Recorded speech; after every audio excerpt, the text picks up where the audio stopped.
SS 33 tahun, satu dari 6 buruh yang berstatus tersangka meminta maaf kepada Gubernur Banten, Wahidin Halim.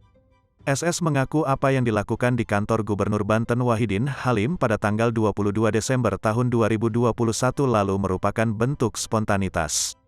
Saya secara pribadi secara spontan mengikuti langkah saya sendiri, kemudian masuk dan duduk di kursi gubernur, ujarnya kepada awak media saat berada di Mapolda Banten, Senin, tanggal 27 Desember tahun 2021. Saat itu, kata SS, dia tidak berniat untuk menghina atau menghujat Gubernur Banten Wahidin Halim. Melainkan hanya sebatas spontanitas, tidak sadar kalau itu merupakan kursi Pak Gubernur, kata dia. Walaupun pada saat itu rekannya memberitahu kepadanya bahwa kursi yang diduduki oleh merupakan kursi Gubernur Banten, Wahidin Halim. Namun secara spontanitas dia mengakui menghiraukan rekannya tersebut. Sebab dirinya hanya mengikuti rekan-rekan sebelumnya yang telah dulu duduk di kursi tersebut. Menurut SS, dia hanya sebatas warga Banten yang memiliki seorang gubernur yaitu Wahidin Halim. Di mana sebetulnya, lanjut SS, saat itu secara pribadi dirinya hanya ingin bertemu dengan Gubernur Banten.